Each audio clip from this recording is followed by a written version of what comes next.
I guess, the last couple of days we spent as much time as we could finding out about Oregon State and trying to get our kids ready. We've had some good lifts. We've had some good practice time. It's nice and toasty here in Starkville. So I haven't even checked what the weather's going to be like in Omaha. But I know our kids are excited about this great opportunity, but they also realize that, this isn't a vacation. It's a business trip.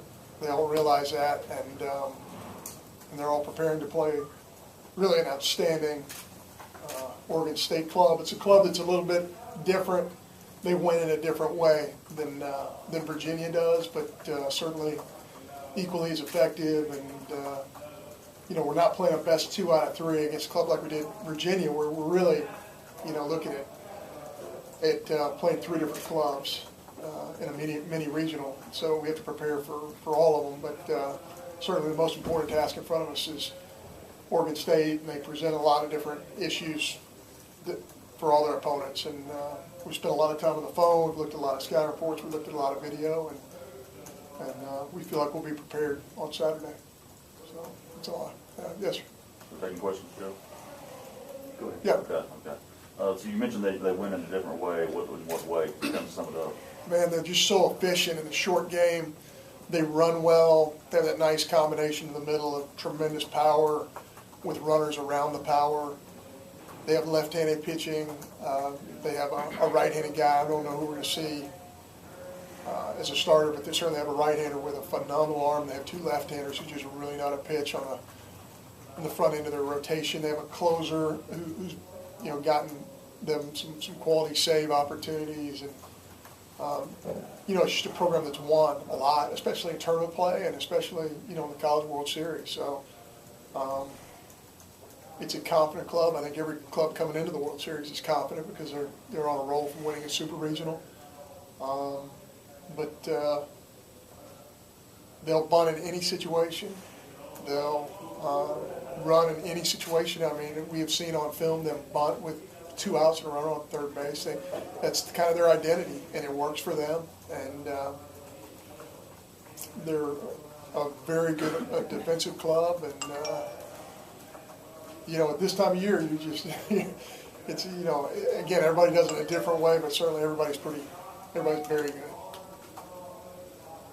I was about to say, John, obviously you guys have to play well to win, but do you feel pretty confident at this point that you have a team built that can win just about any style that you need to, as long as you play well? Well, again, I really believe it's all about you this time of year. That the team doesn't hand the other team opportunities. It's the team that's going to win. It's the team that challenges the strike zone the most is going to win. You got to dominate the average play, and on occasion you got to make the phenomenal play at this time of year. That's the equation. It works for everybody that way, and I think everybody kind of looks at their club. It's just a different sport. You don't wonder if the club's going to run the veer or the wishbone, or if they're going to try and throw it down the field. I mean, there are not that many different options. It all revolves around who's going to throw it in the strike zone and who's going to do some average things well and do an occasional exceptional thing.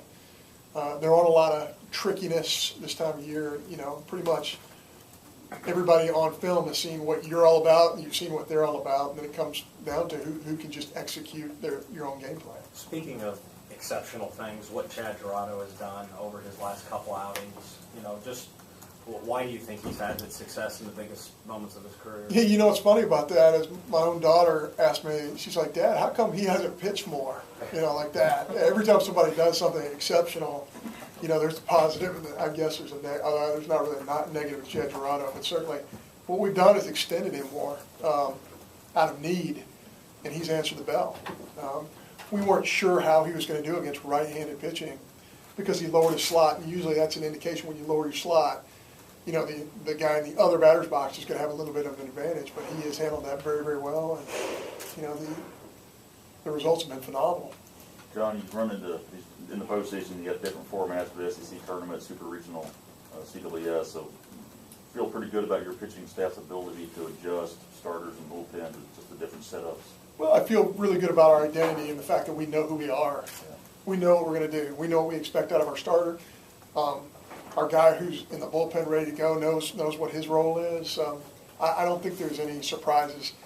And this time of year, the teams that are in the World Series are teams that have kids who are very comfortable with their role. And I feel like, especially with our pitching staff, our kids are very comfortable with their role. Coach, talk about some of the former Bulldogs that have reached out to you. All the players in here that I talked to said that your phone will not stop blowing up, that people are reaching out to you. Just talk about some that have talked to you. Oh, man, Rafael Palmeiro, Will Clark, Jay Powell. Gosh, I'm going to leave people out, which I always do. When you have as many big leaguers who come out of our program, you can't list all 48 of them or 49 of them off the top of my head, but certainly it is a family. Mississippi State is a family. That's what makes it special.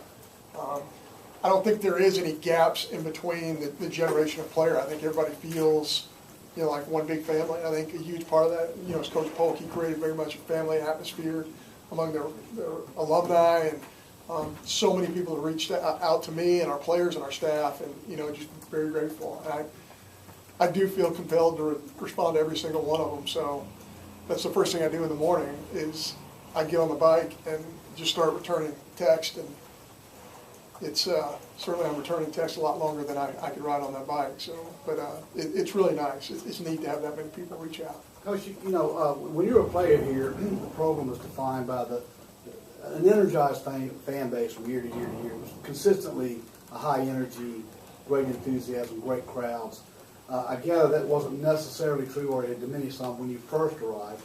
How close are you getting back to where you feel like the program has reached that consistent energy level? Well, I just, so many of us, and I've fallen into this trap too, but I think so many of us, the folks I played with in the 80s and into the 90s, we fall into the trap of comparing, and I think all people do this, all people of my age or older, we all look back favorably at our college years, and we kind of wonder why it can't be exactly the way it was in college. Well, you're seeing life through a different set of eyes when you're 18 and 22, first of all, and the world has changed so much. Like, if you add all the people who are watching on Hail State TV, and you add, how many people who are in the stands, and you put all those things together, I think our fan base is every bit as much as it was back then. You couldn't sit in Meridian or in Jackson 20 years ago and watch on Hail State TV. Something interesting is I'll never forget when we opened up our stadium against Birmingham Southern. It was, it was a little cloudy, a little drizzle. First day that this stadium ever existed, and I could have sworn to you there were 15,000 people there, but there was 3,500. And in our minds, I talked to some of the guys I played with, and they're like, yeah, man, remember there were 8,000? I said, I'm looking at this piece of paper, and there's 35. You tend to, so I think our program is every bit, where it was. I feel very comfortable in linking the gap between where it was and where it is now. I think there's so many guys out there who are so proud of where we are and where we're going. It was a little bit of a process. It's nobody's fault. It's nobody's, there's no issues there. It was a process. So I think our players, our fans, and our staff are really proud to take the next step, which is Omaha. So, we feel privileged to be in that position. John, when you ask a lot of players this, they give a lot of different answers, but for you, when did it start becoming more fun to play for Coach Cohen? And when did it start, when did that mentality kind of change? Because they've all said that you've kind of gone through a change. You talked about Trevor Fitz's story after the win on Monday, but were there kids, or was there a moment that changed it for you and kind of changed the way you kind of deal with your kids? I think when you're recruiting a whole different crop of players, you kind of push them off on that bike at a young age, and you kind of see the bike wobble a little bit, and eventually you got to have faith that they're going to be able to ride that bike on their own, because, on that one-seater, there's not enough room for coach to ride on that bike with them. The batter's box doesn't have enough room for two people in it. The mound doesn't have enough room for two people on it. Eventually, they got to do it on their own. And I think through the process of seeing a work ethic and that mutual trust that goes on in that relationship through recruiting on into, you got to remember too now, our first group of guys, we still have guys who are in our program, a large part of them who are in our first recruiting class. Your first recruiting class doesn't show up your first year that you coach. They show up the next year. So this is year number 4. So that has a large part to do with it too. Just that relationship over time. You can't; those things don't happen overnight. They take a little bit of time. And unfortunately, or fortunately for me, no matter depending on how you look at it, I've never been anywhere for more than 5 years. So, I've been kicked out of every good school in the country, right? So, this is my 5th year here. And, some really special things happen after 3 years, and I think some really special things happen after 5 years. That's been my experience. So I'm really happy to see this direction that we're moving and how it can keep replenishing and how it can keep moving forward. So, having said all that, we got a job to do this weekend. You can talk about the future all we want to, but this weekend is the main focus, and going back to the original question, I think we have a great relationship. It's built on trust, and it's built on, several years of being together. Coach, you talk about identity a lot. Teams usually take the identity of their head coach, I guess, his personality. I mean, what parts of you do you see from this team when they're out there performing? I hope they don't take on my identity, because Gerardo's slider is going to get a lot worse, because I could never throw a slider like that. I could never hit 1,500 home runs like Hunter Renfroe, nor could I throw a ball 100 miles an hour like Hunter Renfroe. But certainly, I think it's our job as coaches to identify at a very early stage the personalities of the kids and see how it fits into what we're trying to do. And it's a lot of different personalities. So they're not all of one personality. You can have the one really quiet, reserved kid who's focused in his way. You're going to have the kid over here who's going to make some noise, and that's how he moves along, and that's how he communicates. That everybody kind of fits into this thing, and you have a nice mix. It's like any recipe. It involves a lot of different ingredients. John, Are you surprised only 3 of the national seeds made it to Omaha? Nothing surprises me when it comes to that level of college baseball. I was shocked that many high seeds or ones won the regionals. I don't have statistics on that, but it seems like that was a pretty high number of number ones who won regionals. So, no, it's not a surprise to me at all. I think that's the real value. I think it's the value of the new scholarship rules that you're starting to see. But I think it's an advantage and a disadvantage depending on what school you're at. I think that there's so much parity in college baseball. In some respects, it can be viewed as a really good thing. In other respects, some folks might not view it as a good thing. Coach, you were just talking about the different personalities on your team, and this question might be kind of off the cuff. But as far as your closer, Jonathan Holder, a lot of people say he looks like Kenny Powers. I'm sure you've heard that.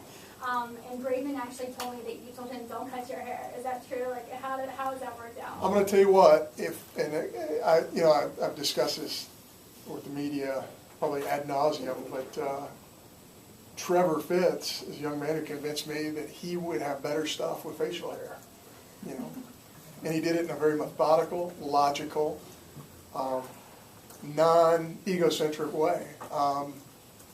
And I appreciated that. That's a level of communication that we feel like we enjoy with our players. So back to your question, if he feels like that curveball is more nasty with a little bit longer locks, more power to him. Because here's the deal. We're going to watch him condition, and he better push it conditioning, and he does. He better get it done in the classroom, and he does. He better work his tail off on the field, and he does. He better be the right type of citizen off the field, and he does. We make so many demands of these kids. I've used the comparison of the balloon. If you keep pressuring kids from all avenues, from all directions, eventually that balloon's going to pop. You have to allow them to have some form of individualism. And if that's going to come out in his hair, more power to him. And if he looks like Kenny Powers, God help him. If he wants to choose that identity, he can go for it. John Alex said he was basically